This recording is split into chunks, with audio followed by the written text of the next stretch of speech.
Dan Campbell took this Lions job with a vision. That vision has ignited the Lions fan base in a way not seen perhaps ever. This is a sleeping giant. This is a sports town, and we feel the love. Remember who you are! NFC North champions, everybody. Vision, winners, back-to-back seasons. Your team main ours, the pride is worldwide now. Riding to your town, win, then ride out.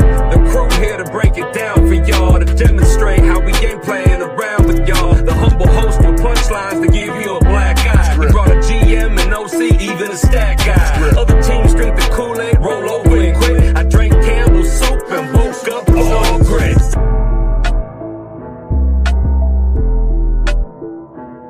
It's grit.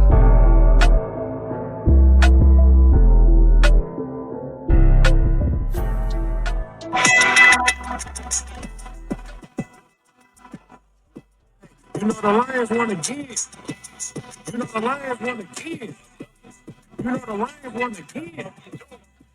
All we do is win. You know the Lions won again. You know the Lions won again. And we're back. All Grit Podcast after that. What's going on here? Oh, we got so much music coming from both sides of our ears. How you doing, Clay? The stat guy's with me today. Oh, doing great, man. It's always a good Monday when it's a Lions victory Monday. A Lions dub. So I am your humble host, joined alongside, as you just heard there, with the stat guy. And we might have a special guest pop in here while we're recording. He's being held up, but we'll wait with abated hearts and minds while we wait for him to get here. So, but the All Grit Podcast waits for no one, as you know, Clay. We're just going to keep rolling. So here we are, Monday evening after a Lions victory. That's 4 straight, bro. It's just, I think I was just thinking last night, I think it's all kind of hit me. It just, the last, almost 3 to 4 years have hit me all last night. Like we've won so many seasons with, like you walk away with 2 wins, like you walk away with 3 wins, like you walk away with 0 wins, like 5 weeks in and you're 4-1 after a horrific, nerve-wracking start, knowing, you just instantly start to do math what the next 4 weeks would entail, like traveling to Baltimore, traveling to Cincinnati, playing Bears at home, the big Ben Johnson game, and all this things. Like, all right, if we walk out of here, out of Cincinnati after week 5, 2-3, it's not bad. 2-3 is not bad. And you walk away 4-1. And yeah, there's a Burrow injury, but that's football. But like, man, 4-1 after, it's just, wow. This team is good, guys. This team is good. So many talking points that you just brought up. Yeah, Burrow's hurt, but you know, our Lions 100% right now? No. Nope. Taylor Decker didn't play. And that's why Trey Hendrickson had the day that he had, because Manu smelled like manure, bro. This is off, man. And props to Goff. Sorry, that's not for Goff. Goff is very he is genuine, he is humble. He gave his shout out to him for, it's his years and stuff, but man, like that's our quarterback, man, and that's our season. So we gotta keep him we got to keep him healthy, guys. Yeah, and if you are going to play Manu over there without a seasoned vet like Skipper or who else, you got to have all the time. You have your tight end lined up on that side, and just constantly give him that extra second of protection, because that's all Goff needs. He just needs that extra second. There was a couple times where Trey Henderson just lined up like really wide, and Manu just couldn't even get to him, at fast enough, and just got to Jared Goff super quick. So with that tight end on that side, it would have just, chipped him back into Manu instead of being that wide 9 kind of look, and, kind of help him out. But, they'll kind of, that's what Dan Campbell, he wasn't super, he's excited, yes, but he still said again, right? Yep. There's so much we got to clean up, man. There's so much we got to clean up, which is true. Right. Their offense put so many points back in their pockets instead of on the board with that game yesterday. but it's also like reassuring too, because if we were playing our best, if we peaked, we haven't peaked, and if we're peaked right now, we'd be like, oh man, this is what we're doing at our best. So we haven't peaked, which is good. We could still play better, and we're still we're keeping that. Did we hit 40 yesterday? Is that what we hit? No, 37-24. Okay, so we're in the high 30s. And I think we're averaging 40 right now through this win streak. So, man, like we're rewarding our defense, but we could reward them even more, though. So we're still going on with this record of 170 points, I think now, or something like that, in the first 5, which is still the highest in the NFL right now. It's the most the Lions have ever had in their history as a franchise. So speaking about the game, Detroit opened up pretty fast. Goff to Laporta, touchdown. Laporta looked, it was a Laporta game. He just looked the Laporta, like he was Sam Laporta. That was that was year 1 Laporta. Yeah. It's just like he's still in there good. Like the way he was moving, the way he was his somersault into the end zone, like the guy is snagging everything Goff's throwing at him, man. That's right. And then Montgomery, hometown Montgomery, sisters, and we're not going to go down that. Right. I've heard it way too many times, but okay, family's there. He throws a 3-yard, not to Laporta, to the other white tight end that's Brock on the bingo card, Brock Wright, to push the lead to 14-0.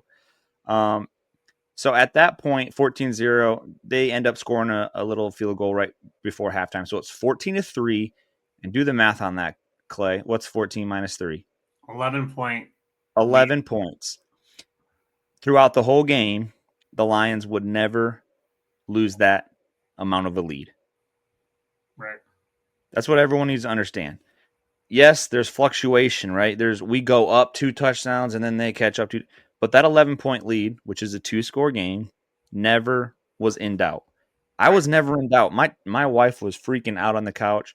And yeah, it's like, okay, let up a garbage touchdown there. But like, I'm sitting on the couch going, no, it's good. We're good. It's not the same old Lions. The same old Lions would be like, oh, guys, here we go. Calm down. But it's just different. It's way different. Good point. And speaking of that, coming out, and Dan Campbell has done this multiple times. He is literally talking to the reporter, saying something. Mm-hmm. And the defense does exactly what he says they're going to do. He said, we rewarded the defense with all the turnovers they had in the first half. Said they got a little, relaxed. They're going to figure some things out. And he said, don't worry. In about 1 minute here, we'll have things figured out. 41 seconds later, I went back and did the math. Did you do the math? Yes. That's our stat guy, ladies and gentlemen. 41 seconds after he said that. Like, we'll figure it out in just a minute here. 41 seconds later, Anzalone gets the pick. Just like, it's my coach, baby. Was that was the Anzalone one? Yeah, that's the Anzalone one. That was beautiful. So in third quarter, Lions add 14 more points. Goff to Gibbs. Montgomery, 8-yard run. And then there in the fourth quarter, Bengals mounted that rally. At the beginning, Browning was our MVP, would you say, for the Lions? Oh, yeah, for sure. He threw 3 picks, right? And then Jamar Chase was actually – Jamar Chase, did you see that stat, bro? Did you happen to pull that stat? Yeah. Go ahead. Yeah, no, you say it because I know you loved it even more than I did. Well, I loved it, but I don't think I remember. I think that it said that he had 3 tackles. On interceptions. It pulled up a thing, correct. It said he was leading the Bengals defense with the most tackles. And it's crazy, man. Like that's bomb, bro. And but yeah, I never felt like it was in doubt. Like, right. How many times have we've been in Cincinnati's position so many times as in my Lions lifetime? Like, oh man, we almost came back. Oh, wait, hold a second. We got breaking news here. Hold on a second. Yep. All right, ladies and gentlemen, our special guest has just appeared onto the stage. He was in the waiting room for a little bit. We're just bringing him out right now. Welcome to the stage, Mr. OC Adrian. It's good to be back, y'all. How we doing? Welcome in, boy. What I miss? What I miss? Oh, we're already in the third quarter, man. We're just kind of going through it. I don't know, Clay. What were you talking about right then? Just right before.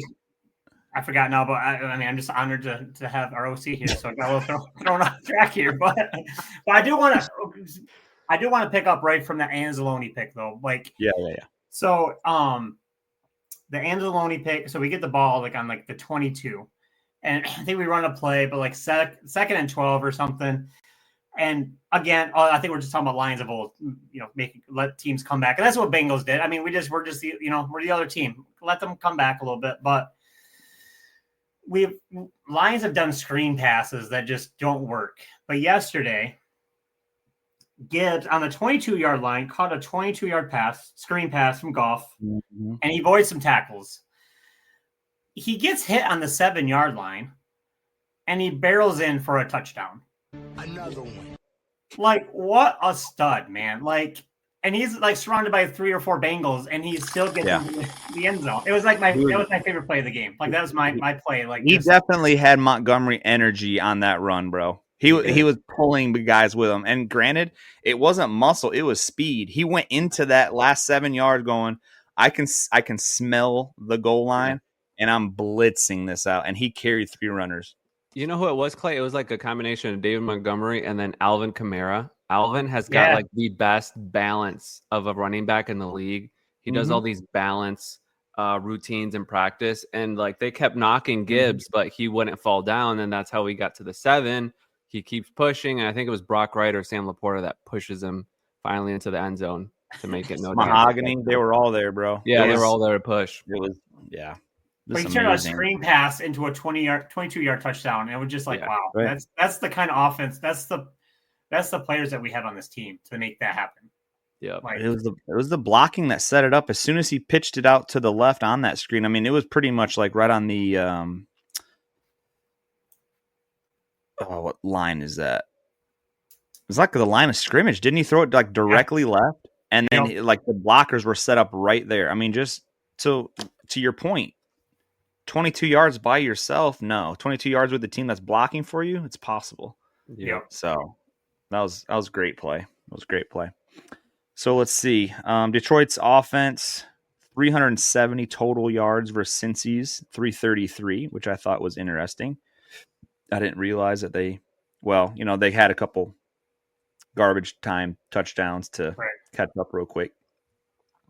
Jared Goff, again, guys, let's talk Jared Goff for just a minute. Completed 19 of 23, 258 yards, 3 touchdowns, no garbage interceptions. Talk about Jared Goff, Adrian. Bro, he did. I don't know if we touched on the offensive line yet, but I think considering what Goff was working with, which was a backup left tackle, right? We had Taylor Decker out. By the way, we miss him a lot. Yeah, we do. We'll talk about the injury later. So we got Manu, who's a project left tackle, was a 4th or 3rd round pick a couple drafts ago. His name is Manure, bro. Giovanni.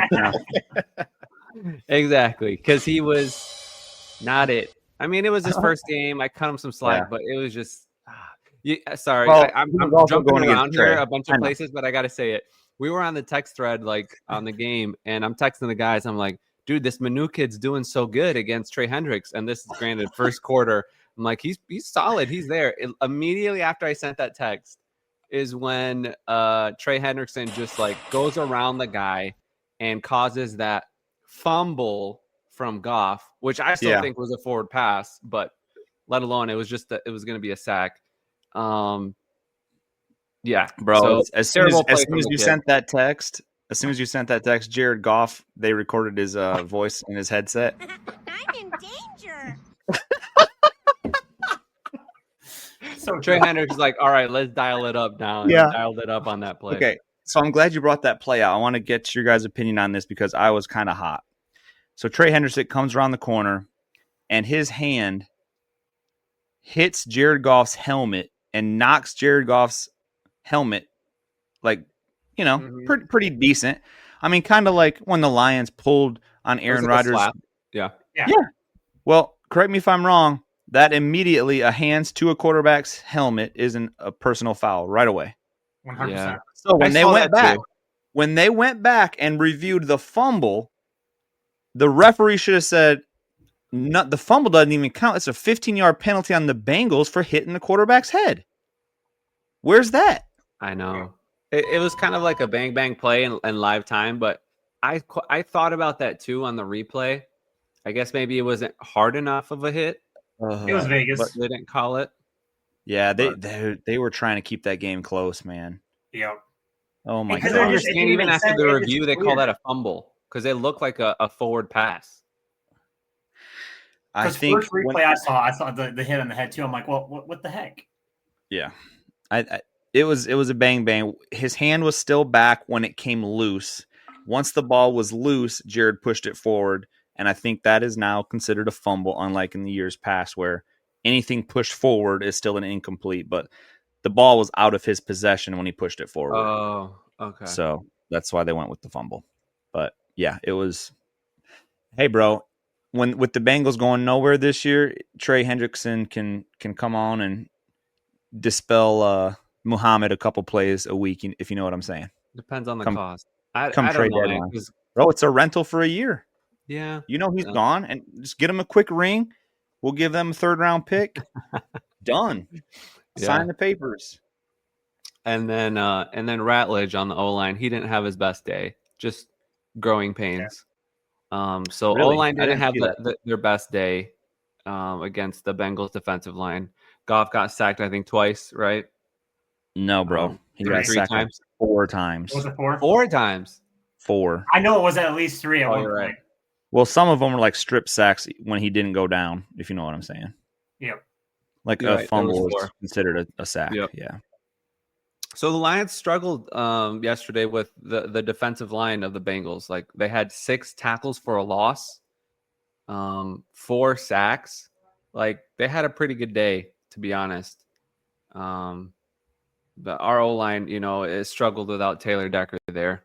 Growing pains with having just a rookie basically in his first game ever play left tackle. So that you know what it affected?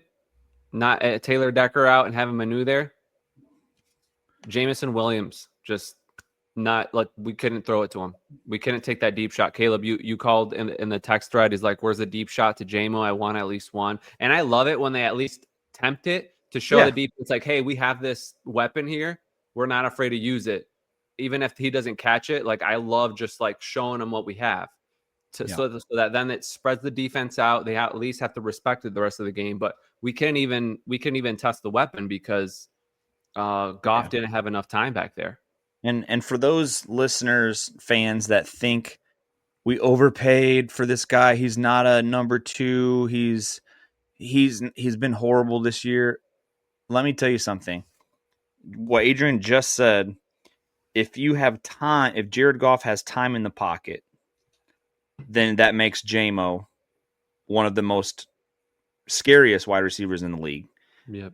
What made Amon-Ra St. Brown deadly this last game with his midfield catches was JMO taking the safety deep. You watched the All-22, which I heard some people did today. And just because JMO is not making a play on the ball, he's pulling safeties because they recognize his speed. And that leaves Amon-Ra one-on-one with the guy, and nobody can cover Amon-Ra. So let's everybody calm down. He's going to get deep throws. He's going to get his, reverses and slants. Yep. Everyone just pull an Aaron Rodgers and relax when it comes to JMO. and along it's with not that, your money, right? It's not your money. That's Brad Holmes, and that's the Ford's money. He's going to get paid like a number 1, and he can still be a number 2 in our offense. And with that being said, is you have other Brownie and Chase. They're fighting. You have people in the Ravens fighting with Lamar Jackson. JMO's not up in Goff's grill like throw me the ball. Like it's just he's blocking. Yeah, he's blocking. Yep, that's what he's doing. Yeah, I love it. Hey. We need to talk Derek Barnes real quick. Ooh, there we go. Listen to this stat. DB, 8 tackles. 8 tackles. Solo. 1 sack. Tackle for loss. And a safety. It would have been the second safety of the game. Yeah. Had Terrion Arnold. Yeah. Not himself.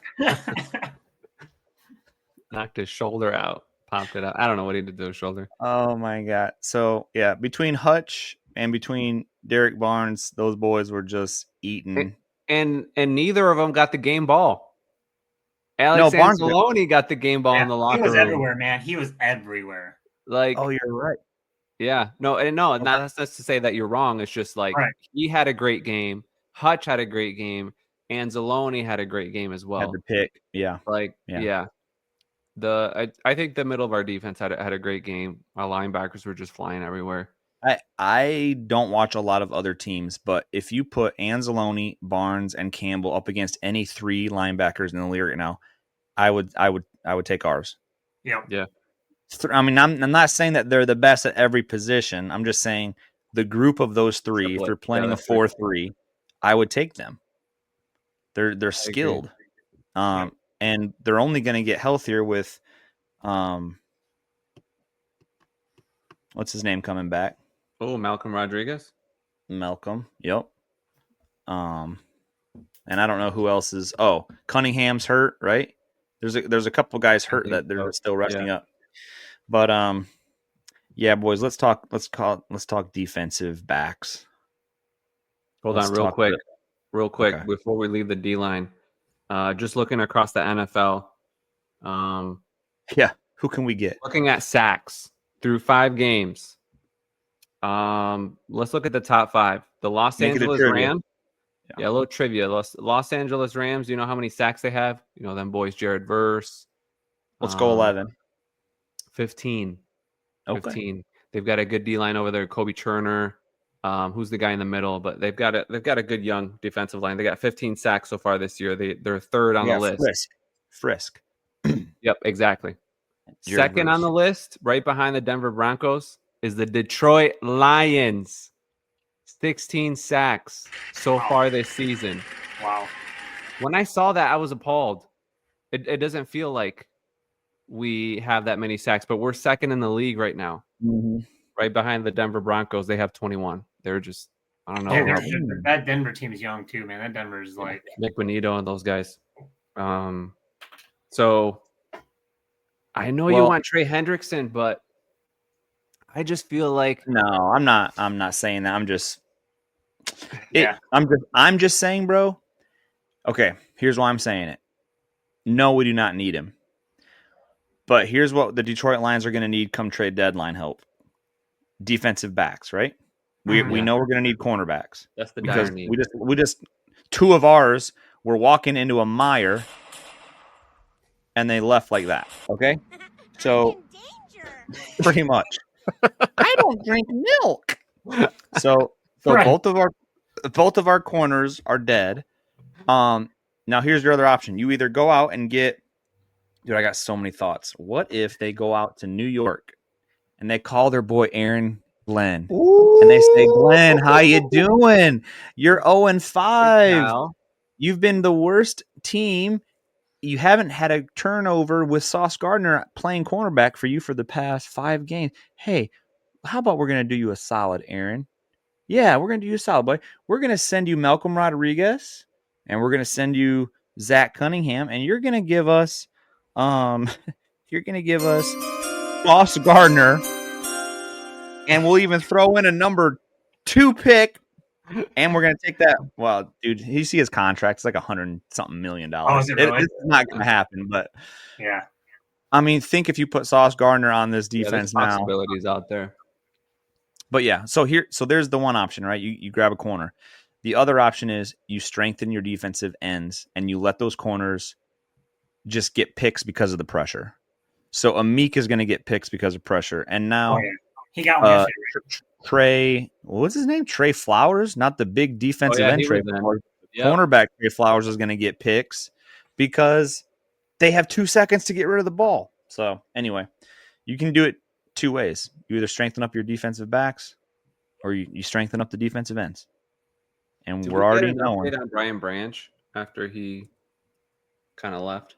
I think it was like I think it looked like a cramp to me. Okay. Yeah. All I know, boys, is did you listen to the podcast the other day?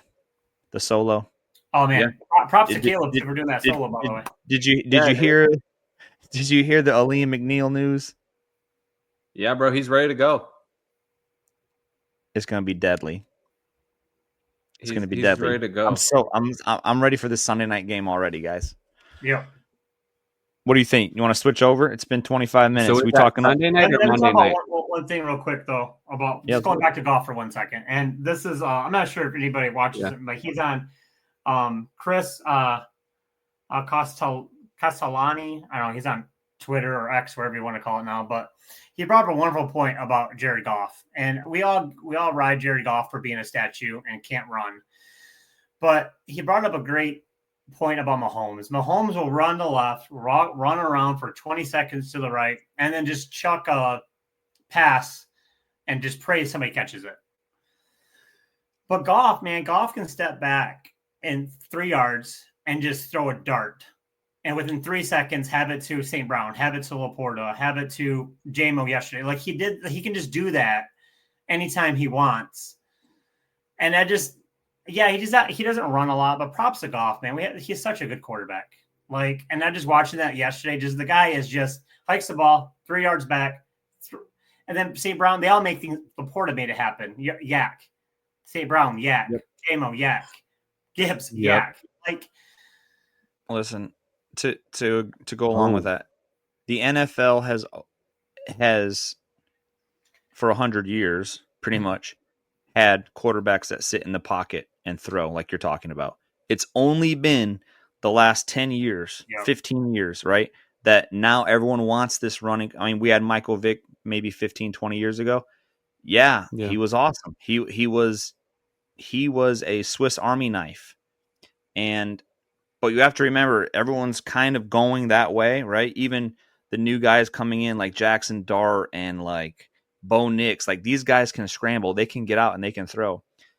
But for 100 years, there's been nothing wrong with the stationary quarterback as long as you put the pieces around him. And that's what it's the a Steph Curry effect. Steph Curry, it was a dunking league until Steph Curry and then nobody else wants to shoot from 40 feet away and make a Does that mean that dunks don't count? Right. No, they do. The dunks count. But yeah, it's pretty. It's fun. It's the new thing. So believe me, when Goff is all used up like Stafford and he's got a broken back, guess where Detroit's going? They're gonna go get a running quarterback. They're gonna do like everybody else does. But we have a guy that is cerebral as Tom Brady. He is, and he actually he's as cerebral as Peyton Manning, bro. He changes plays before the snap because he sees the defense doing something that he don't like. Literally changes the play, and he's got the pocket presence like Tom Brady, just enough to scoot up, to get out. He doesn't just sit there like a lame duck. He does have a little mobility, but he's just not a runner, right? Yep. So totally agree, bro.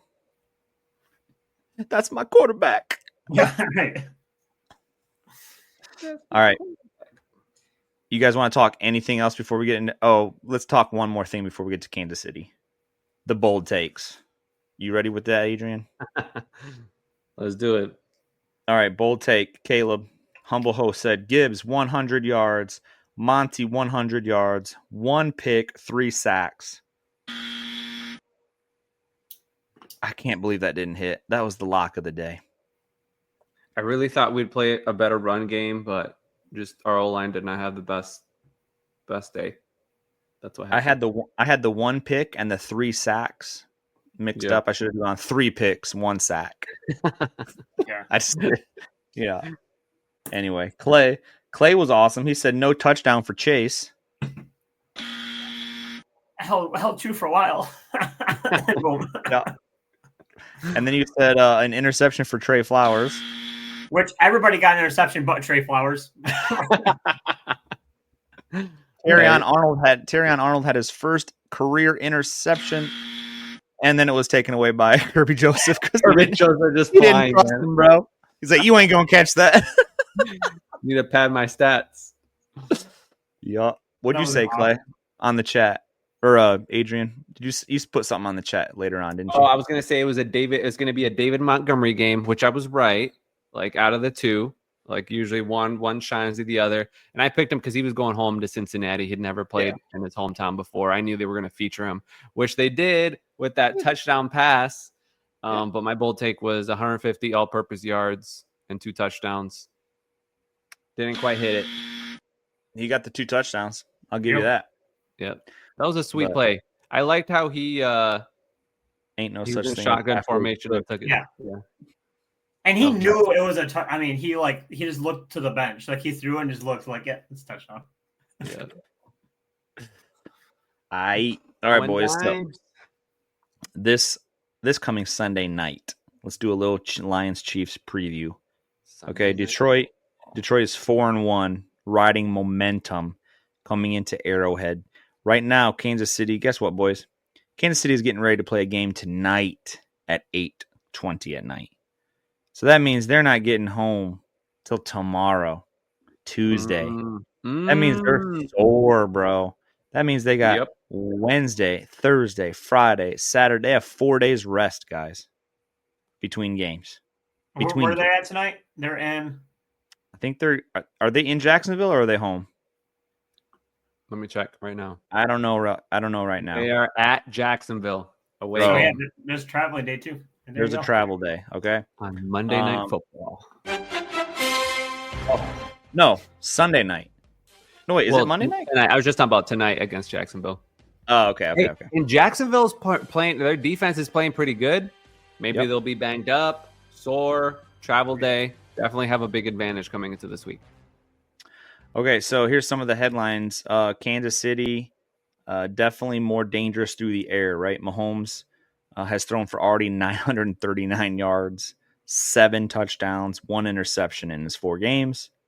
They're averaging about 110 rushing yards per game, which I thought was more than what they normally do, but they said that's mid-tier, so they're about 15, 16 ranked. And then their team passing ranks are 12th, and their rushing, is 17 to 19. So they're averaging 115 yards rushing a game. And get this, 39.7 pass attempts a game. So they're averaging 40 passes a game. So in short, they're dangerous through the air, especially with Detroit's weak cornerback situation. So that's going to have to be a major concern for Coach Campbell. That gives the D-line an opportunity to make some plays on pass rush. Right, if they're for sure. playing on the pass more. Yeah, that's exactly what this key matchup says, Adrian. X Factor says the pass rush versus the pressure package. So Detroit's front has got to disrupt Mahomes and not allow him to roam because, he makes a lot of dangerous stuff when he's. Do you think they enact the same Lamar Jackson plan? Yep. They did? Yeah. They try to contain and then have a little spy rush him? Stack the box, stop the run. I don't know if they need a spy necessarily. I don't think he's that dangerous, but, he doesn't have the speed that Jackson has. But, if they need to, sure. Put him. Mahomes is more the guy that will throw it in the last second, like the last inch he has of behind the line of scrimmage. He's going to throw Mahomes it. doesn't want to run, bro. He's got something stuck up his butt. He don't want to run. All those ankle injuries and all that. He's like, I'm done getting hit. But so here's going to be a challenge for Detroit. The crowd Sunday night Arrowhead is going to be loud. Yep. So I think back to Green Bay's game. What did they have problems with? It was a loud night game. It was a loud night game in Baltimore. Monday Night Football. It was loud. That's true, bro. That's true. And it was a loud night game when we opened up them last year. And I do want to tease the audience a little bit. I want to tease the crowd. Was it next week, Sunday night? Or is it, this Sunday, like in 6 days, right? Sunday Night Football. All right, let me do the breaking news.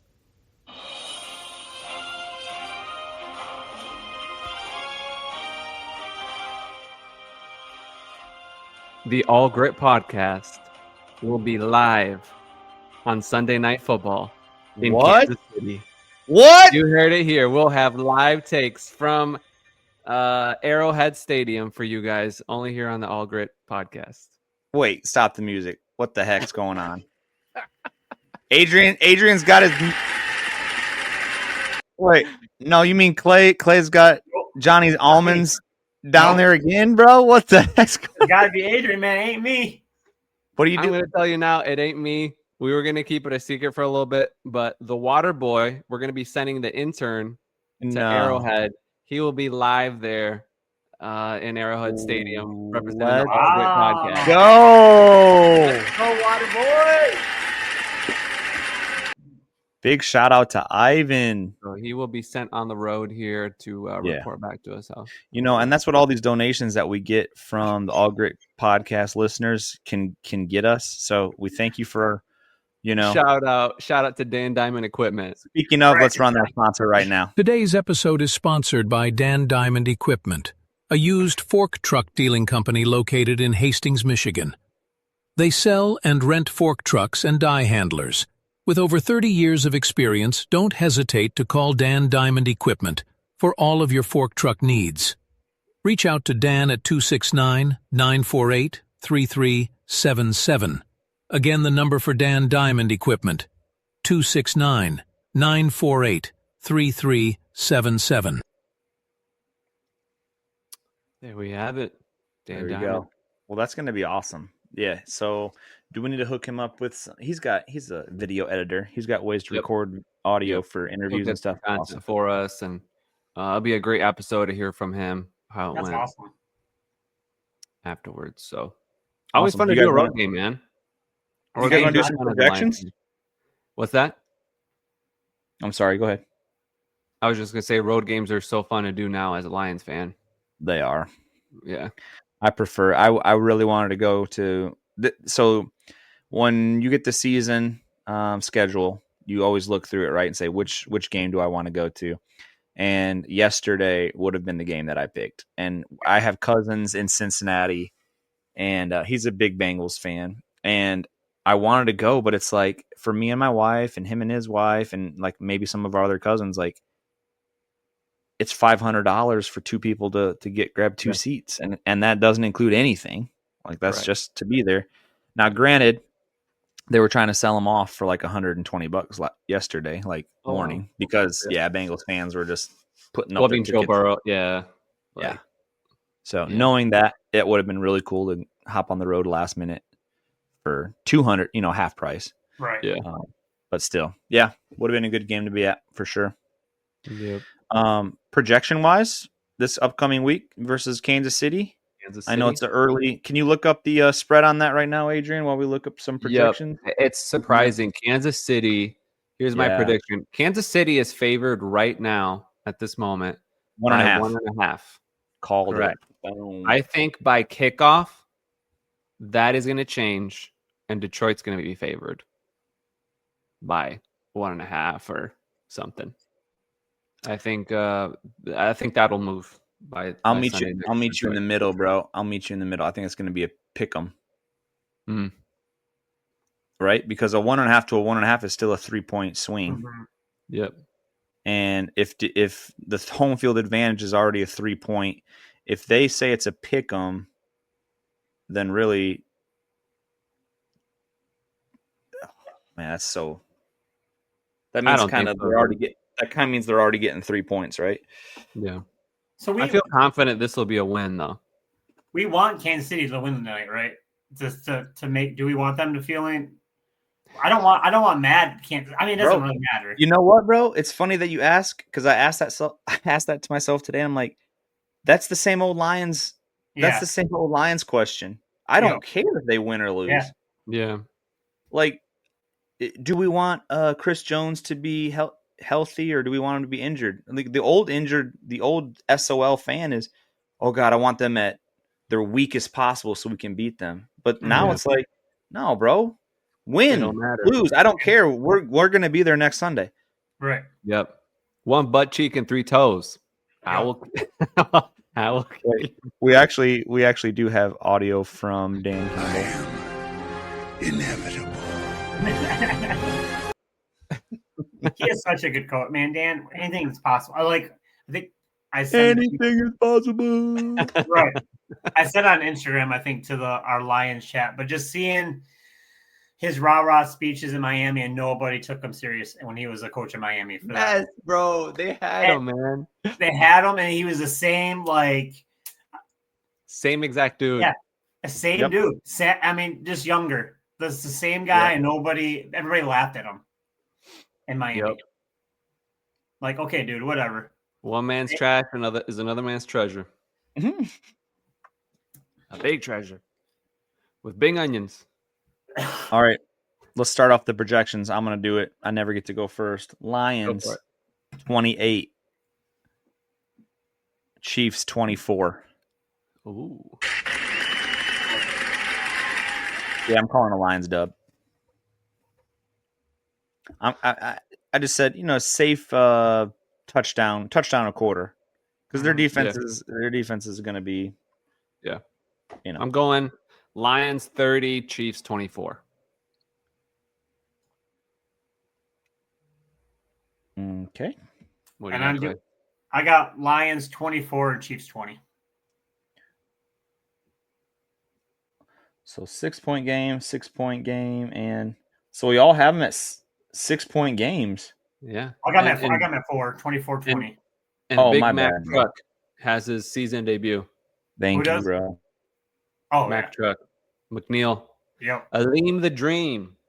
So with Aleem McNeil coming back in, the bold take, you have to have a Aleem the Dream stat in this parlay for your bold take, okay? You can be whatever you want, but if he plays, we're going to take one stat about him, okay? It can be a tackle, it can be a sack, it can be a batted ball. Speaking of batted balls, Tyleek again. I think it was the first drive or first quarter, just bats down another one. Matumbo. All right, Clay, let's start with you. Let's go backwards. Bold take. Lions, Kansas City Chiefs, Sunday night football. My McNeil take is a strip. He's going to strip the ball. Oh, jeez.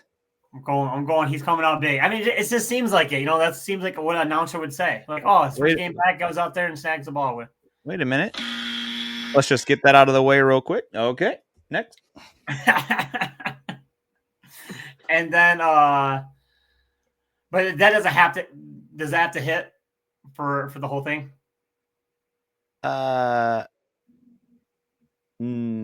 So we'll just have our own separate McNeil bold take. But then you can have your bold. Okay, because I would change it for the whole thing. Yeah, this is actually for the bold take board.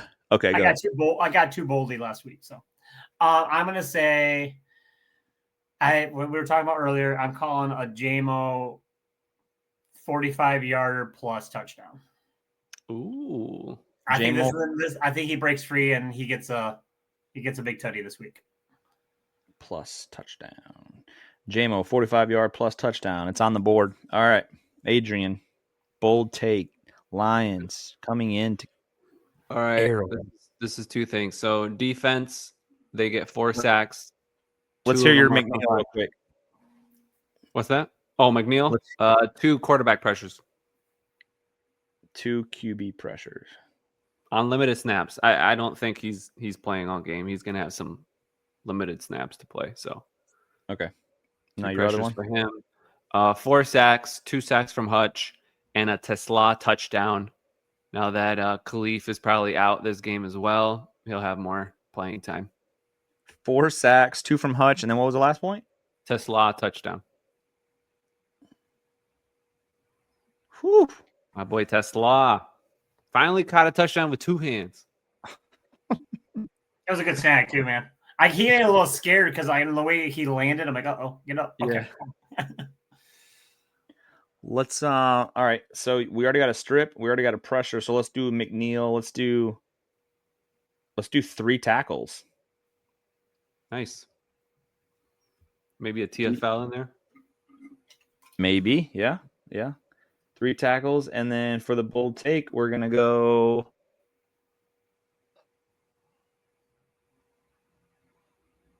Man, wouldn't it be sweet to have Brian Branch do another pick 6 like he did last time?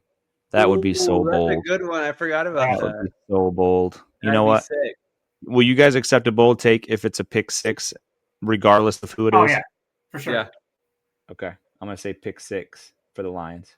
Because that's what I want to make sure with my JMO long. If that's bold enough, let me know if you guys need me to add something to it. I don't want to be called, Well, seeming that he hasn't, he's gone a couple games with 10 yards, right, total. So, yeah, boy. Well, it was good to see out there again yesterday in the end zone. Right on. All right, you boys got anything else? Should be another Lions win this weekend. I'm expecting it. It'll be a tough match, but they should win it. Yep. I think it's definitely going to be a closer game than the last 2 weeks, right? It's going to be. Sure. It's not going to. Lions aren't going to have that 14-point cushion, 21-point cushion. It's definitely going to be within one score the whole game. So it's going to be a competitive game, as was mentioned on Fox. I don't know if you guys saw that, but for some areas they cut away from the Lions game. They're like, let's bring you to a more competitive game, and they switched it to Chargers Commanders. Wow. Really? They used to do that for the wrong reason. Right. Right. Yeah. Love it. All right. Well, for the All Great Podcast, this is your humble host, joined alongside me by the OC, who came in a little late, but we're just glad that he's here. The stat guy. He's always on time. Clay. And we'll have live coverage. Look for socials lighting up this week with Ivan running down to Kansas City. It's going to be so sweet. I can't wait to post all this stuff. Ivan. So let's go. All right. For the All Great Podcast, we out.